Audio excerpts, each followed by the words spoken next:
Hello students, I am Amrita Indoliya, your NEET chemistry mentor. और students, आज अपन शुरू करने जा रहे हैं आपके साथ नया chapter that is all about the coordination compounds.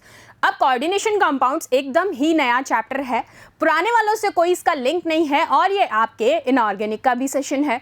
Coordination compounds के अंदर सबसे पहले हम बात करेंगे आपके साथ इंट्रोडक्टरी पार्ट में। तो 1 to 1 हम इस चैप्टर में डील करेंगे कि how we make coordination compounds और यहाँ पर सॉल्ट्स के बेसिस पे आप इसको कैसे डिफरेंशिएट करते हैं। सो स्टार्ट करते हैं अपना फर्स्ट पार्ट कोऑर्डिनेशन कंपाउंड से, that is all about the introductory part. So get ready with your notebook and pen and your favourite smile. So देखिए, सबसे पहले इंट्रोडक्शन में मैं आपको बताना चाहूंगी कि कोऑर्डिनेशन कंपाउंड में जब हम डिस्कस कर रहे हैं तो those are what and how they formed. Coordination compounds formed due to combination of 2 or more suitable or simple stable salts which retain their identity in solid as well in dissolved state। क्या मतलब है इसका? इसका मतलब बच्चा simply सा ये है कि कंपाउंड्स जो फॉर्म होते हैं किससे? मिक्सिंग से। अब देखो, कोई भी चीज़ है, नई चीज़ फॉर्म कर रहे हो, अब यहाँ तो बात हो रही है कंपाउंड्स की। आपको जब मैंने प्रीवियस पार्ट, इस चैप्टर का नहीं, पुराने चैप्टर की मैं बात करूं, आप वहाँ हाइब्रिडाइजेशन पढ़ रहे थे, VSEPR पढ़ रहे थे, बहुत सारी चीज़ें हमने पढ़ी, वहाँ भी हम मिक्सिंग देखते थे। अब यहाँ आपको क्या बनाना है? Whole over compound. अब जब कंपाउंड बनाओगे, कॉम्प्लेक्स बनाओगे, तो वो कुछ ना कुछ चीज़ों से मिलके ही तो बनेगा। अब घर पे फॉर एग्जाम्पल सिंपल सी बात करूँ, मम्मी चाय भी बनाती हैं, दूध भी आपको सिंपली बना के देती हैं, तो आपको चाहिए होता है एक्स्ट्रा फ्लेवर, तब जाके आपके टाइप की ड्रिंक बनती है और आप कहते हो अब मैं पीऊँगा। कुछ को चॉकलेट पसंद होता है, कुछ उसमें और कुछ मिलाते हैं, बादाम शदाम और जो भी तुम्हारा XYZ मन करता है, तुम अपने फ्लेवर के अकॉर्डिंग इन द एंड तुम क्या करते हो? एक अपने टाइप का जो तुम्हें खाना है या पीना है उस तरीके से उसको बना लेते हो। तो यहाँ केमिस्ट्री ने क्या अलग कर दिया? केमिस्ट्री ने भी यही कहा है कि हमें बनाने हैं कंपाउंड जिनमें मिक्सिंग होगी 2 से ज़्यादा चीज़ों की, और वो जो 2 से ज़्यादा चीज़ें हैं उनको हम क्या कह रहे हैं? सॉल्ट्स। और कैसे? Simple stable salts. बात समझ में आई? और उसके साथ साथ वो जो सिंपल स्टेबल सॉल्ट्स हैं उनका जो मेजर चीज़ है, जो मेजर थिंग है, वो क्या है कि वो अपनी आइडेंटिटी को रिटेन रखते हैं, यानी मेंटेन रखते हैं। या तो आप उनको सॉलिड स्टेट में डिसॉल्व कर लो, सॉलिड स्टेट में ले लो, या फिर डिसॉल्व्ड स्टेट में ले लो, यानी कि लिक्विड स्टेट में ले लो। इन टर्म्स, इनसे हम क्या कहते हैं कि यहाँ से हम कोऑर्डिनेशन कंपाउंड्स को फॉर्म कर लेते हैं, और इन्हीं को आपने क्या कहा? Coordination compound. जैसे मैंने आपको कहा, ये A है, ये B है, ये कोई 2 चीज़ें इन्होंने मिलके बना लिया AB, तो ये हो गया कोऑर्डिनेट कंपाउंड। या फिर मैं कह दूं A, B, C, D and so on, तो ये लो। अब यहाँ ये जो ABCD का खेल है, यही आपको अंदर जाके समझना है कि ये जो ABCD है ये एक्चुअली क्या है। अभी फ़िलहाल में जो चीज़ बताई मैंने बहुत शॉर्ट में, वो क्या बताई कि ये जो ABCD है, ये जो मिक्सिंग हुई है, ये क्या है? 2 or more कॉम्बिनेशन है अलग अलग सॉल्ट्स का। और ये जो सॉल्ट्स कैसे हैं? वो कैसे हैं? स्टेबल हैं। और ये कंपाउंड बनने के बाद भी, चाहे सॉलिड में बात करें या लिक्विड स्टेट में बात करें, अपनी आइडेंटिटी को रिटेन रखते हैं। क्लियर? सो उन्हीं को आप कहते हैं कोऑर्डिनेशन कंपाउंड। अब चलो, सबसे पहले ये जो कोऑर्डिनेशन कंपाउंड थे, आपने इन कंपाउंड्स को वेरिएट कैसे किया? फर्दर आपने इनको वेरिएट किया सॉल्ट्स के बेसिस पे, क्योंकि यहाँ मैंने अभी जब शुरू में ही समझाया तो क्या कहा? सिंपल एंड सुइटेबल सॉल्ट्स जो क्या करते हैं? अपनी स्टेबिलिटी को रिटेन रखते हैं। कैसे कैसे? Simple salt, double salt and coordination salt. अब देखो, यहाँ 3 टर्म्स में बात हो रही है, तो 1 to 1 डिस्कस कर लें अपन। चलिए, 1 to 1 में सबसे पहले सिंपल सॉल्ट की बात करते हैं। अब सिंपल सॉल्ट कैसे फॉर्म होता है?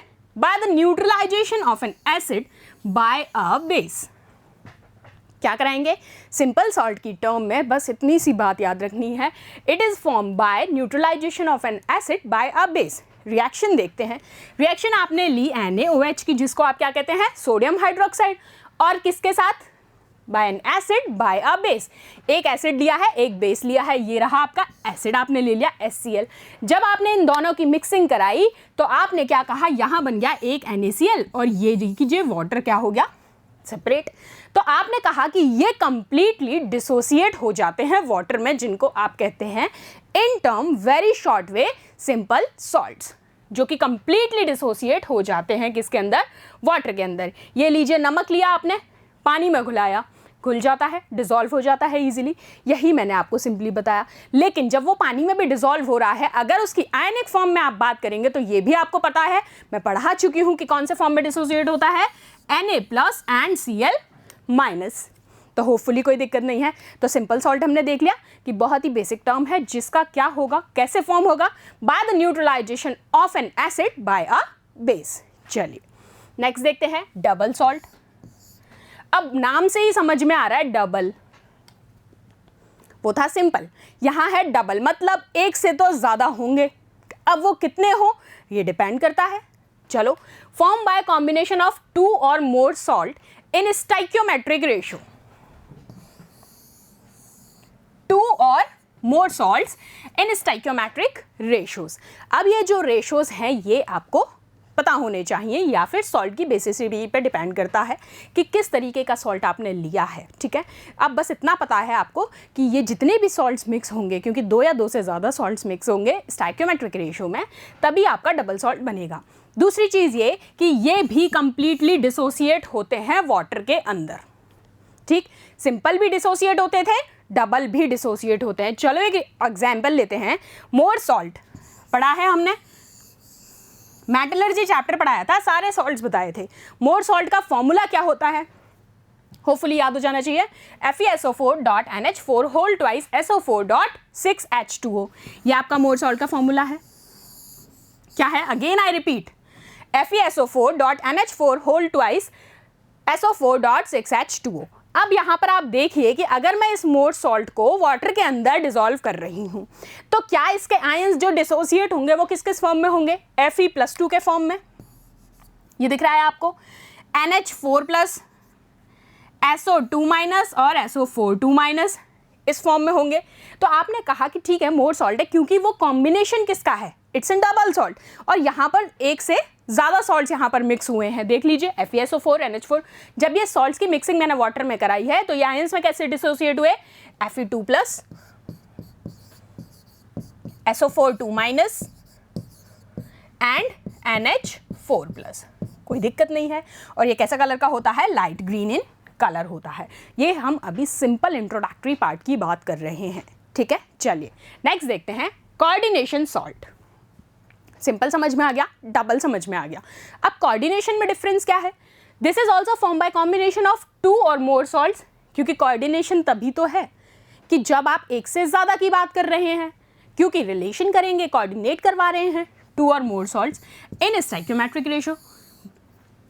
उसमें भी यही था, लेकिन डिफरेंस क्या है, डबल सॉल्ट्स के अंदर वो कंप्लीटली डिसोसिएट हो जाते थे, डिसॉल्व हो जाते थे वाटर में, लेकिन यहाँ ये कंप्लीटली डिसोसिएट वाटर में नहीं होते हैं। This is an important thing. ठीक है, do not dissociate completely in water.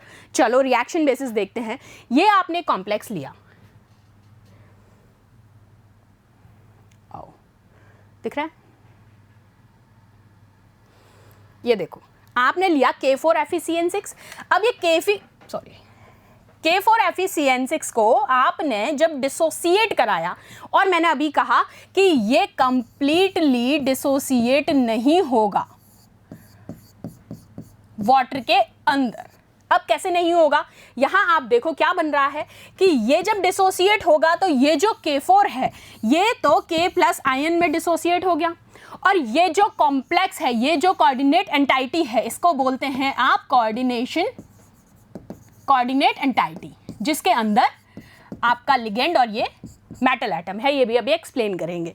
तो देखिए ये डिसोसिएट होगा इसमें, लेकिन ये जो है साथ में जो कॉम्प्लेक्स है आपका, ये रिटेन करेगा अपनी स्टेबिलिटी को, ये फर्दर डिसोसिएट नहीं होता है, ना मेटल अलग हुआ है ना ही लिगेंड अलग हुआ है। यही चीज आपको यहां बताई है, does not dissociate into Fe+2 and Cn- ions. See क्या कहा है, ये फर्दर Fe+2 और Cn- आयंस में डिसोसिएट नहीं होगा। यही डिफरेंस है क्या, स्टाइक्योमेट्रिक और डबल सॉल्ट्स के बेसिस पे। ये टर्म तो सेम है कि कॉम्बिनेशन है एक या 2 से ज़्यादा सॉल्ट्स का, लेकिन वहाँ वो कंप्लीटली डिसोसिएट होते थे वाटर में, बट यहाँ ये नहीं होंगे। और रेशो भी समझ में आ गया। चलिए नेक्स्ट देखते हैं। अब नेक्स्ट आप बात करते हैं कोऑर्डिनेशन कंपाउंड्स की। हमने सबसे पहले उसका एक बेस समझा कि कोऑर्डिनेट कंपाउंड्स फॉर्म कैसे हो रहे थे। अब कोऑर्डिनेट कंपाउंड जो बनता है उसको पहले एक बार देख लें कि वो लिखा कैसे जाता है, क्या ये टर्म्स कहलाती हैं, हम पर्टिकुलरली किसको कैसे इंडिकेट करते हैं। तो ये देखिए, अगर मैं फॉर्मूले के बिहाफ पे बात करूं कि फॉर्मूला आप कैसे लिखते हैं, लाइकवाइज मैंने एक एग्जांपल ले लिया K4FeCN6। तो ये जो बाहर की तरफ आपको दिख रहा है this K4, this element K, अब आपको पता है K पोटेशियम है, यहाँ आपने होल ओवर कंपाउंड ले रखा है, कोऑर्डिनेट कंपाउंड ले रखा है। तो ये सारी चीज़ें तो आप 1 to 1 अभी समझोगे कि ये 4 कैसे आया, ये 6 कैसे है, ये क्या है, ये तो मैं अभी बताऊंगी। लेकिन अभी सबसे पहले ये देखो कि अगर यहाँ ये जो लिखा है ये क्या कहलाता है, ये क्या है। और तो देखो, ये जो बाहर की तरफ एलिमेंट लिखा है K4, ये जो मेटल एटम है ये कहलाता है काउंटर आयन, ठीक है। और काउंटर आयन की मेजर फंक्शनिंग क्या है कि ये प्राइमरी वैलेंसी की वैलेंसी को मेंटेन रखता है, प्राइमरी वैलेंसी को मेंटेन रखता है, ठीक है। और इसको कहा जाता है काउंटर आयन। और ये जो F ही है, अब इसके बाद आपने कहा है ब्रैकेट है, और ब्रैकेट के अंदर जो पहला मेटल लिखा गया है ये कहलाता है सेंट्रल मेटल एटम, और आप इसको शॉर्ट में आगे जाके सुनेंगे CMA, ठीक है। ब्रैकेट के जस्ट बाद जो पहला मेटल लिखा जाता है that is central metal atom. इसके बाद आप एक स्मॉल ब्रैकेट में और देखते हैं जिनको कहा जाता है लिगेंड, कुछ लोग बोलते हैं लाइगेंड, जैसा आपका मन करे आप बोलो, बस मेरी तरफ से आपको टर्म्स याद रहनी चाहिए कि जहां ये रखा जा रहा है इसको क्या कहा जाता है। This is called ligand. और जो ये कॉम्प्लेक्स जिसमें बंद है ये Fe से लेके और लास्ट तक, ये जो ब्रैकेट है इसको आप कहते हैं कोऑर्डिनेशन स्फीयर। क्या कहते हैं? Coordination sphere. तो होपफुली 1 to 1 हमें चीज समझ में आ गई। ब्रैकेट से बाहर वाला पहला मेटल क्या कहलाएगा? Counter ion. क्या करता है? प्राइमरी वैलेंसी मेंटेन रखता है। इसके बाद ये अंदर वाला ब्रैकेट के स्टार्ट होते ही पहला मेटल क्या है? That is central metal atom, और आप CMA कह सकते हैं। इसके बाद एक स्मॉल ब्रैकेट में जो लिखी गई है एंटाइटी, जिसको आप कहते हैं लिगेंड और लाइगेंड। और ये जो होल ओवर ब्रैकेट है इसको आप कहते हैं कोऑर्डिनेशन स्फीयर। और इस पूरे कंपाउंड को फॉर्मूला लिखने के बाद कहा जाता है कोऑर्डिनेशन कंपाउंड, ठीक है। अब इन टर्म्स को 1 to 1 समझते हैं। चलो, सबसे पहले है सेंट्रल मेटल एटम और आयन। इसका मतलब क्या है, काम क्या है, बाहर क्यों रखा है? अंदर भी तो रख सकते थे ना ब्रैकेट के, हमने क्यों इसको बाहर रखा? तो सुनिए, the atom ion which accepts a pair of electron, what it said, accepts, flow chart बनाते जाओ, अ पेयर ऑफ इलेक्ट्रॉन, ठीक है, to form a coordinate bond. किसके साथ बॉन्ड बनाएगा? जो ब्रैकेट के अंदर स्पेशीज है उसके साथ वो बॉन्ड बना रहा है। और कैसे बना रहा है? इलेक्ट्रॉन पेयर एक्सेप्ट करके, उससे इलेक्ट्रॉन वो ले रहा है, तो उसको कहा जाता है सेंट्रल मेटल एटम और आयन। और ये किसकी तरह एक्ट करेगा? लुईस एसिड की तरह। पहली बार सुनने को ये चीज़ मिल रही होगी, बट इट्स अ फैक्ट कि it acts as what? It acts as Lewis acid. बात समझ में आई? और इसलिए ये बाहर लिखे जाते हैं जनाब ब्रैकेट से, जो अभी आपने एग्जाम्पल में देखा था K4FeCN6 वाले में। ये एक्सेप्ट करते हैं इलेक्ट्रॉन अंदर वाले से और इनके साथ क्या बनाते हैं? कोऑर्डिनेट बॉन्ड, ठीक। चलो नेक्स्ट, अब इसमें देखो, सबसे पहले अगर इसी एग्जाम्पल को एक नॉर्मली मान लेती हूँ, हम बात कर रहे हैं मेटल की और लिगैंड की, ठीक। और मेटल का काम क्या है? इन लिगैंड से इलेक्ट्रॉन लेना। ये जो मेटल है इन सारे लिगैंड से इलेक्ट्रॉन्स ले रहा है। ये लिगैंड जो हैं ये बहुत ही रिच स्पेशीज कहलाती हैं केमिस्ट्री की दुनिया में। इनके पास इलेक्ट्रॉन्स खूब भरपूर मात्रा में होते हैं और इनका काम है इलेक्ट्रॉन डोनेट करने का, ठीक है। तो ये लो, तुम्हारा बीच में मेटल बैठा है। अब इसके पास मैंने कितने, देखो आप, लिगेंड्स लगाए हुए हैं, 1 2 3 4 5 6, कैसे भी नंबरिंग कर लो, कौन सी ऑर्गेनिक पढ़ रहे हो अभी, ठीक है। आपने देख लिया कि भाई 6 लिगेंड यहाँ लगे हुए हैं। अब ये जो मेटल एटम है ये इससे भी इलेक्ट्रॉन ले रहा है, इससे भी ले रहा है, इस वाले लिगेंड से भी, इससे भी, इससे भी और इससे, यानी कि ये 6 लिगेंड से इलेक्ट्रॉन पेयर ले रहा है मेटल।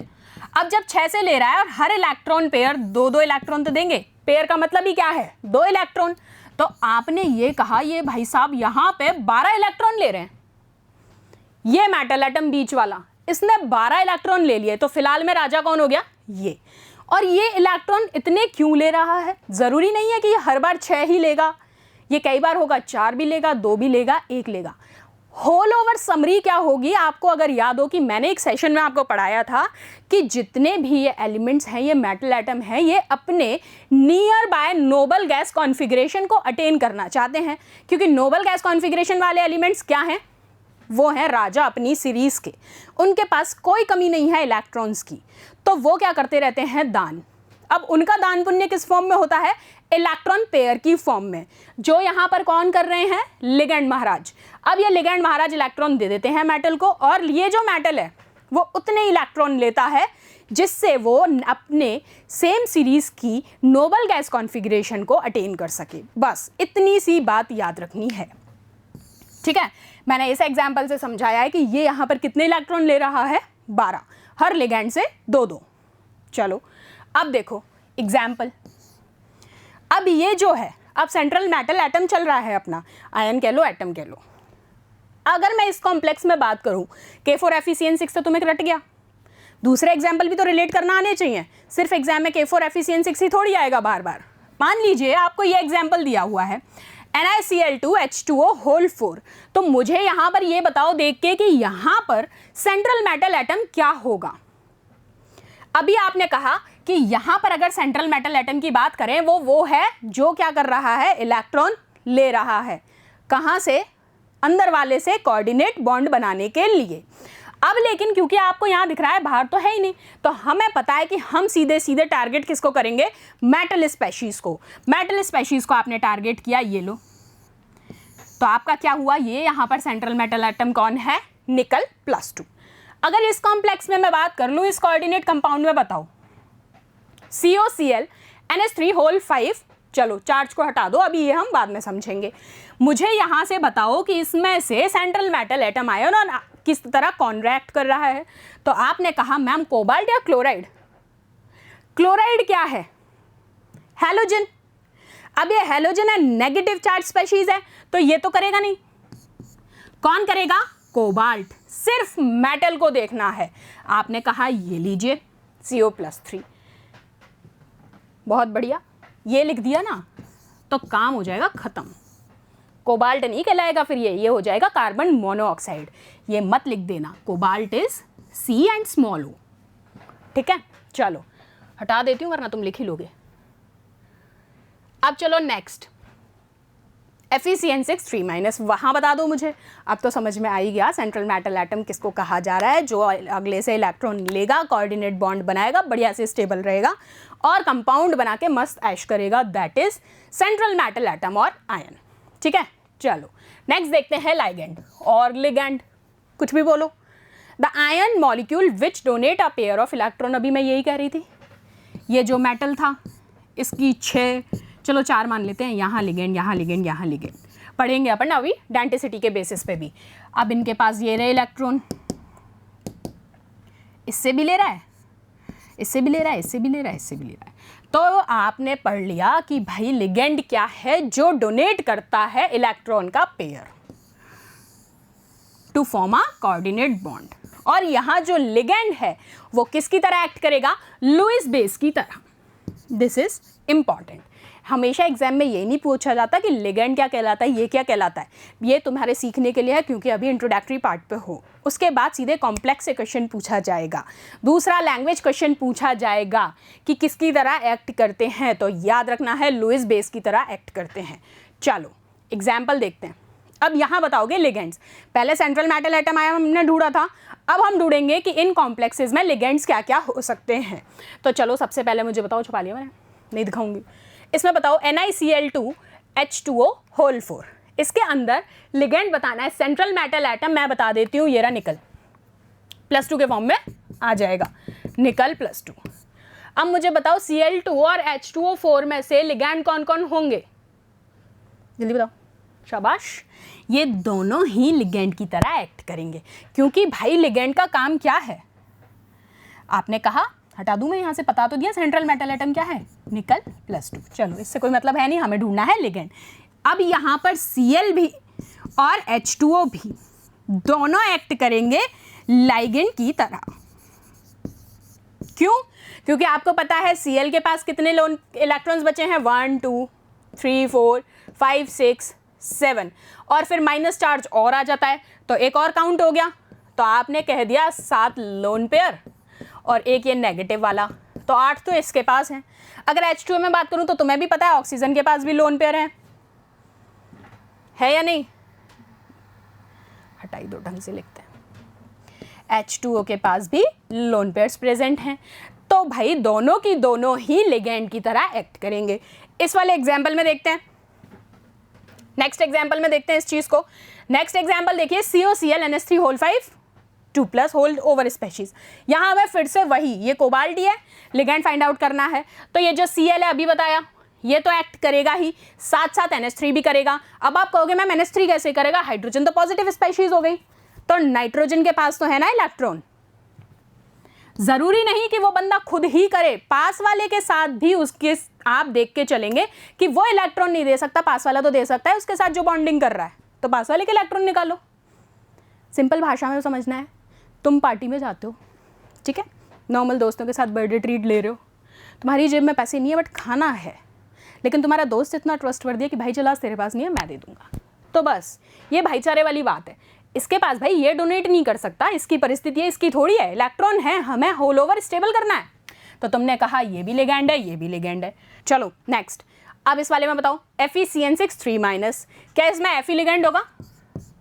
मुझे तो लग रहा है ये सेंट्रल मेटल एटम है, और है तभी, और Cn क्या है, यहाँ पर Cn- एक्ट करेगा लिगैंड की तरह। नेक्स्ट देखते हैं डेफिनेशंस। अभी हमने कोऑर्डिनेशन कंपाउंड पढ़ा, उसके रिगार्डिंग उसकी जितनी टर्म्स थी डिस्कस कर ली। अब जो नई चीज़ पढ़ने जा रहे हो, इंट्रोडक्शन चल रहा है, अब जो नई चीज़ पढ़ने जा रहे हो वो क्या है, definition of some important terms pertaining to coordination compounds. अब ये कोऑर्डिनेशन कंपाउंड पे जो जो नए शब्द अप्लाई होंगे उनके बारे में थोड़ा सा जान लेते हैं। चलो सबसे पहले है एडिशन कंपाउंड। अभी तो कोऑर्डिनेशन को समझ रहे थे, अब एक ये नए जनाब आए हैं जिनका नाम है एडिशन कंपाउंड। अब जैसे कि नाम से ही पता चल रहा है, एडिशन यानी कि जोड़ने का काम करेगा ये, ठीक है। Compounds made up of 2 or more stable compounds by crystallization, this is important in a fixed stoichiometric ratio. और डेफिनेशन यही पूछी जाती है और ये आपको यही कंफ्यूज करते हैं। वहाँ आप कह रहे थे मिक्सिंग हो जाती है, कंपाउंड फॉर्म हो जाते हैं इन अ फिक्स स्टाइकियोमेट्रिक रेशियो, लेकिन यहाँ याद रखना है बाय क्रिस्टलाइजेशन, ठीक है, जिनको आप कहते हैं एडिशन कंपाउंड। अब देखिए ये भी 2 तरीके के होंगे। पहले एग्जाम्पल देखते हैं। एग्जाम्पल में आपने KCl लिया, MgCl2 और इसकी रिएक्शन कराई, तो आपको मैंने पढ़ाया था कार्नेलाइट की फॉर्मेशन। क्या होता है formula, KCl.MgCl2.6H2O, this is carnallite. इसके अलावा एक और देख लेते हैं, CuSO4 + 4NH3 + H2O। इससे जो आपने होल ओवर कंपाउंड बनाया, कोऑर्डिनेट कंपाउंड, इसने कहा है crystallization, by crystallization in a fix stoichiometric ratio, वही अप्लाई कर रहे हैं हम यहाँ। तो देखो CuSO4.4NH3 इसको क्या कहा जाता है, टेट्रामीन कॉपर सल्फेट मोनोहाइड्रेट। अब ये कैसे लिखा गया, IUPAC पढ़ेंगे आगे जाके, वहाँ ये लिखना भी सीख जाओगे। फिलहाल के लिए सिर्फ ये समझो कि यहाँ हम जो क्रिस्टलाइजेशन की बात कर रहे थे फिक्स स्टाइकियोमेट्रिक रेशियो में, वो यहाँ है, ठीक। चलिए अब देखो एडिशन कंपाउंड्स 2 टाइप के, मैंने अभी कहा था, पहले जो अपनी आइडेंटिटी लूज कर देते हैं और दूसरे जो नहीं करेंगे। तो हम कहते हैं चलो सबसे पहले वालों को बात करते हैं, those which lose their identity in solution, उनको कहा जाता है डबल सॉल्ट। जो अपनी आइडेंटिटी सॉल्यूशन में जाके लूज कर देते हैं उनको कहा जाता है। अब ये मोर सॉल्ट का एग्जाम्पल ले लो, जब ये डिसोसिएट हो रहा है तो कितने आयंस में हो रहा है, Fe2+, NH4+, SO4 2+ और समहाउ वाटर, क्योंकि वाटर में तो डिसॉल्व किया आपने, सोल्यूशन के अंदर बात की तो ये है एडिशन कंपाउंड का फर्स्ट पार्ट। दूसरा पार्ट क्या है, जो आइडेंटिटी रिटेन रखता है, कैसा ही कंपाउंड ले आओ आइडेंटिटी नहीं खत्म होने देगा, तो इसके लिए those which retain their identity in solution, जिनको आप कहते हैं कोऑर्डिनेशन और कॉम्प्लेक्स कंपाउंड। ये लीजिए FeCN2 प्लस 4KCN। अब जब आपने इसको वाटर में डिसॉल्व भी करना चाहा तो ये आपने कहा कि ये 4K प्लस में टूट गया, लेकिन इसने अपनी आइडेंटिटी रिटेन रखी फॉर द स्टेबिलिटी, तो ये ऐसे की ऐसा ही है, फर्दर डिसोसिएट नहीं होता है साइनाइड और आयरन में, आयंस के फॉर्म में Fe+2 और Cn-। चलो अब नेक्स्ट देखते हैं, नेक्स्ट टर्म क्या है, कोऑर्डिनेशन एंटाइटी और कोऑर्डिनेशन स्फीयर।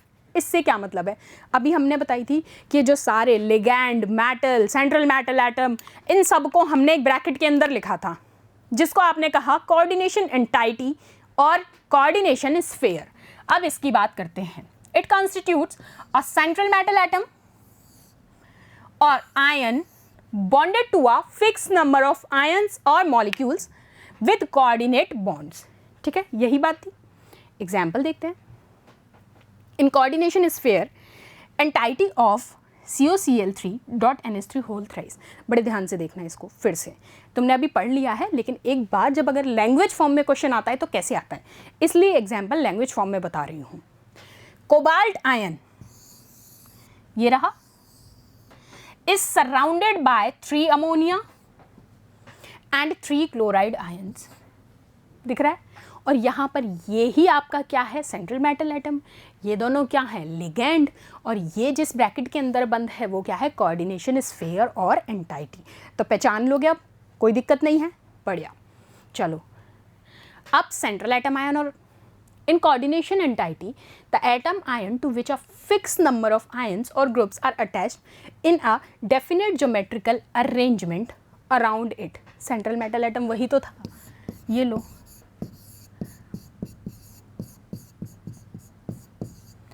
क्या कहा इसने, ये रहा CA, इसने कहा The atom ion to which a fixed number of ions or groups are attached in a definite geometrical arrangement। अब यहाँ पर अगर इस मेटल से ये जो Fe है, ये जो Cn है, तो अरेंज होगा कहीं ना कहीं किसी वे में, तो ये डेफिनेट ज्योमेट्रिकल अरेंजमेंट इनका बताया गया है। इसको आप कहते हैं सेंट्रल मेटल एटम और आयन। चलो अब एग्जाम्पल देख लेते हैं। K2PtCl6, यहाँ पर जो प्लैटिनम 4 है वो आपका सेंट्रल मेटल आयन है। ठीक, चलो सेंट्रल मेटल एटम और ion accepts lone pair of electron from the ligands, hence it act as what, Lewis acid। अभी बताया, अभी था। चलो अब कोऑर्डिनेशन नंबर, यही बड़ी काम की चीज़ है, बहुत क्वेश्चन पूछे जाते हैं इस पर, बहुत हद इम्पॉर्टेंट। अभी तो तुमने कोऑर्डिनेशन कंपाउंड ढंग से शुरू ही नहीं किया, अभी तो तुम बेसिक टर्म समझ रहे हो। तो coordination number, it may be defined as number of coordinate bonds. ये बात अगर याद रह गई तो सब काम हो जाएगा, कि जितने कोऑर्डिनेट बॉन्ड बना रहा है टोटल गिन लो, वही कोऑर्डिनेशन नंबर है, with central metal atom by the ligands. Example देखते हैं। In coordination entity this this and this, the coordination number of Ag। अब मुझे एक बात बताओ, यहाँ ये जो Ag CN2 यही है, ये Ag के साथ कितने साइनाइड जुड़े हुए हैं, 2। दूसरी वाली स्पेशीज की बात करते हैं, CuNH3 होल 4। इस Cu के साथ कितने NH3 जुड़े हुए हैं, 4। ऐसे ही अगर मैं बात करूं क्रोमियम वाले में, तो ये रहा CrH2O6। तो इस Cr के साथ कितने ये जुड़े हुए हैं वाटर मॉलिक्यूल, 6। तो आपने कहा कि जितने नंबर ऑफ कोऑर्डिनेट बॉन्ड बनाएगा वही कोऑर्डिनेशन नंबर कहलाएगा। तो ये यहाँ पर 2 बॉन्ड बना रहा है, यहाँ 4 बॉन्ड बना रहा है NH3 के साथ, और H2O के साथ कितने बना रहा है, 6। तो हम कह सकते हैं कि कोऑर्डिनेशन नंबर Ag के लिए अगर पूछा जाए तो आपने कहा 2। इस कॉम्प्लेक्स के रिस्पेक्ट में बात चल रही है, इस कॉम्प्लेक्स के रिस्पेक्ट में बात चलती है, तो आपने कहा कॉपर के रिस्पेक्ट में this is 4 and in the case of chromium it is 6। तो ऐसे आप आइडेंटिफाई करेंगे कोऑर्डिनेशन नंबर्स को। चलो नेक्स्ट देखते हैं एक इंपॉर्टेंट बात, जहां नोट आ जाए ना वो तो तुम अब तो खुद को भी समझने लग गए हो। This is important. Coordination number of central metal atom ion is determined only by number of sigma bonds. Low formed by ligands with central metal atom or ion. Clear? चलो second, the ionizable groups are written outside the square bracket, जो आयनाइज हो जाएंगे in outer sphere and are called counter ions. Example देखते हैं, K4FeCN6 के अंदर counter ion कौन होगा? ये रहा K, ये तो सेंट्रल मेटल एटम है, और इसके अंदर कौन होगा? ये जो ब्रैकेट के बाहर लिखा हुआ है। बात समझ में आ गई? यही कहा गया है दिस इज काउंटर आयन। और ये मत कर देना तुम लोग कि K4 ये FeCN6 और मैम ये तो हमारा सेंट्रल मेटल एटम है। नहीं, शुरू में भी समझाया था this is your counter ion. ये हाँ, अगर ये इसके अंदर लिखा है तो ये सेंट्रल मेटल एटम कहलाएगा।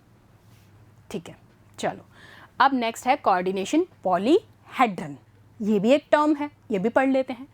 द स्पेशियल अरेंजमेंट, अब स्पेशल मतलब स्पेस की बात चल रही है, of ligands around central metal atom ion is called coordination polyhedron. जितना ज़्यादा वास्ट, समझ गए कि बहुत ज़्यादा स्पेस तक की बात हो रही है। इट्स नॉट अबाउट कि वहाँ स्पेस में जाके कंपाउंड बना रहा है, वो नहीं बात हो रही है। स्पेशल अरेंजमेंट की बात की है, यानी कि maximum number of bonding around central atom is known as coordination polyhedron. Shapes of different coordination polyhedra अभी हम देखते हैं, जैसे हमने अभी तक पहले डिस्कस की हैं, सेम उन्हीं चीज़ों की बात होगी थोड़ी थोड़ी। तो M represent central metal atom ion, अभी बताती हूँ कैसे। एल वहाँ पर लिगेंड है, तो ये जो मेटल एटम है ये है मेटल एटम, और ये सारे क्या हैं? लिगेंड्स, जो एल हैं। Octahedral, tetrahedral, square banner, trigonal, bipyramidal, square bipyramidal. तो अभी यहाँ पर सिर्फ एम और एल से रिप्रेजेंट क्या है? मेटल और लिगेंड। वहाँ पर जब ये चेंज होंगे तो आप पहचान पाएंगे। इन इतने सारे शेप्स में ये अरेंज हो सकते हैं। This is what? Spatial arrangement, जिसको आपने कहा कोऑर्डिनेशन पॉलीहेड्रन। ठीक है, चलो नेक्स्ट एक टर्म और देखते हैं, that is homoleptic and heteroleptic complex. Very important. जिसमें सिर्फ एक ही टाइप के लिगेंड्स हो वो क्या कहलाएंगे? होमोलैप्टिक। जिसमें एक से ज़्यादा टाइप के लिगेंड्स हो वो क्या कहलाएंगे? हेट्रोलैप्टिक। अब देखो होमोलैप्टिक का एग्जाम्पल देखते हैं, ये लीजिए CONH3 3+, और हेट्रोलैप्टिक यानी कि लिगेंड्स क्या हो जाएंगे? एक से ज़्यादा होंगे। तो यहाँ एक लिगेंड ये रहा, एक लिगेंड ये रहा। सिंपल सी बात थी, बड़ी ही ईजी थी। तो बात समझ में आ गई? होमो और हेट्रो, होमो यानी कि एक टाइप का लिगेंड, हेट्रो यानी कि एक से ज़्यादा टाइप का लिगेंड। तो चलो यहाँ हमने आपसे क्या डिस्कस किया? फर्स्ट पार्ट में कंप्लीटली इंट्रोडक्टरी पार्ट था। अब सेकंड पार्ट में, क्योंकि अब हमें क्या करना है, नेक्स्ट प्रोसीड करना है टाइप्स ऑफ लिगेंड्स की तरफ, तो हम नेक्स्ट सेशन में आपके साथ डिस्कस करेंगे टाइप्स ऑफ लिगेंड्स के बारे में। तब तक एक बार make a flow chart, a 1 page summarize note for this whole session. सिर्फ क्या लिखने हैं? टर्म्स लिखनी है, आगे शॉर्ट में उनका जो डेफिनेशन फॉर्म है उसका 1 वर्ड सेंटेंस में लिख दो, एक सेंटेंस में लिख दो, वर्ड ही लिख दो। ये मतलब ये मतलब ये, ऐसे करके ख़त्म। चलो मिलते हैं नेक्स्ट सेक्शन में। Thank you so much.